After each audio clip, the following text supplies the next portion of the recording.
Welcome to Friday. It's the 14th of May, 2021. This Day Weather Podcast is being brought to you by Chugwater Chili, the gourmet spice of Western life. New to the Chugwater Chili brand is its very own green chili seasoning blend, the perfect combination of spices, so you can make green chili at home. Easy, tasty, and quick. Sprinkle on your eggs or make a smothered green chili burrito.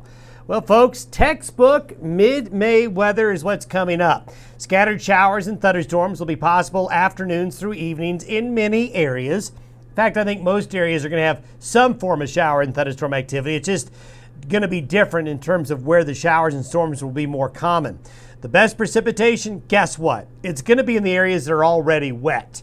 So again, we continue to see a pattern evolving here this spring to where the areas that are getting the spring moisture will continue to get it. No severe cold for the next week, so for you gardeners, we don't expect any hard freezing temperatures from today through next Friday. Warmest in the north. That's right. It's going to be warmer in northern Wyoming, Montana, and the western Dakotas this weekend and early next week than it will be in parts of Colorado and even parts of the southern plains. We'll give you a drought monitor update as the new drought monitor maps are in, and I think you'll find it interesting. And here we go. The drought monitor updated here this past 24 hours is showing that a hole has been punched in the drought. We've been seeing this trend since that March storm.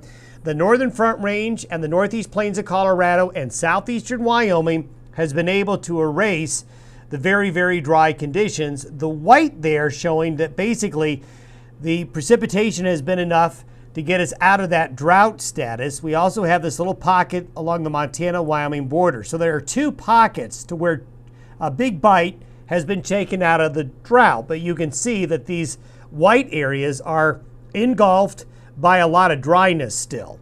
And if we were to go in and look more closely, you can see it's a real patchwork. Here's that hole that's developed, and this really got started with that big March storm. So those northern counties of Colorado and southeastern Wyoming, things are looking really, really good. A considerable improvement over the last 3 months. But look at western South Dakota, look at North Dakota, look at the western slope of Colorado into south central and central areas of Wyoming, still in a very bad drought situation. Now this area here is still considered drier, and it is going to be drier, but there has been improvement in this area here, and there will be, this area here is going to have more good chances of rain. But we still have this real dry area in northeastern Wyoming, western Wyoming, still very dry, and of course that western slope of Colorado. So conditions are better than they've been, but even though we've got these islands of wet, it's still a sea of dryness in many areas. And if you were just to look at the measured precipitation over the last 30 days, you can see the blue and green there in northeast Colorado and southeastern Wyoming, and the patches of green across central and northern Wyoming into Montana, with a lot of brown and red elsewhere. Now that's the last 30 days, but where you really see the spring trend is looking at the last 90 days. The last 90 days of accumulation of rainfall and snowfall, as you can see, really favors areas along and east of the Continental Divide. So you can see why that drought monitor map has changed in those areas, but has continued to be a problem. You know, the northeastern plains of Wyoming into this area here, you know, in the western slope of Colorado, then of course back into the Great Basin, Idaho, the Pacific Northwest, and California, still really, really dry. So we've had some victories, but we've also had a lot of defeats this spring in terms of precipitation. And no surprise, if you were to track the temperatures since the beginning of May, look at all the blue and green. It has been a cold May for a lot of Canada and a lot of the United States. West of the Divide, it's been warmer, but east of the Divide, if you have noticed that certain things haven't bloomed yet or haven't come up yet, well, there's why. Also, this has kept the insects at bay. With these cooler temperatures, you need heat to get a lot of bugs hatched. But with the warmer temperatures coming, yeah, that means miller moth season cannot be very far ahead. This is what's going to unfold here in the coming days. We have an upper level low. It's not a big one, but we do have this low in California. This is Saturday. And we have a southwest flow aloft that keeps that mild air coming in, but instability and moisture here will slowly, and I mean slowly, drift east. This is going to take 4 days to move through. So this is going to give us a really good chance for shower and thunderstorm activity.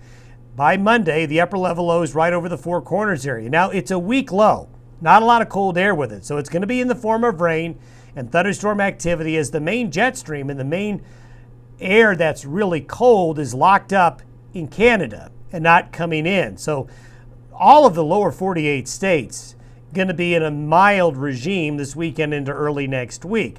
And this is what the precipitation forecast looks like through Monday afternoon. And again, this looks familiar.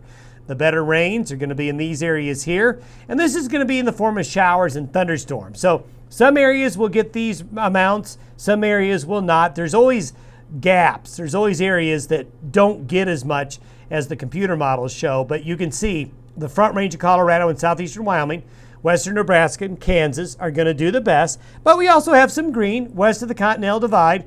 There is going to be some scattered shower and thunderstorm activity. It's just not going to be terribly productive. Now, temperatures, this is what I wanted to show you, a little bit of an interesting situation developing. With that upper level low moving so slowly across the region, there's going to be a tendency for temperatures to be a little bit cooler in this area right here this weekend and into early next week. Look at these temperatures on Monday in Montana, northern Wyoming, and the Dakotas. You know, we've got 80s up here later this weekend and into early next week, while it's mainly 60s down here. And in between, you're going to be in the 70s in this area here. So once this upper level low moves out, temperatures by late next week and next weekend in all areas will get a lot warmer. And I wanted to show you this. You got to take this with a grain of salt. This is May 30th. So right at the end of the month, some of the long-range modeling is predicting a large high to develop over the southern Rockies and the southern plains. And basically what you see right here, folks, is the beginning of a summer pattern. Will this develop? Big question marks. We'll watch it for you. But you know what? As you get right at the end of May into early June, you should see something like this. And some of the modeling is seeing that. So we can see summer. Not there yet, but we can start to see it on the maps.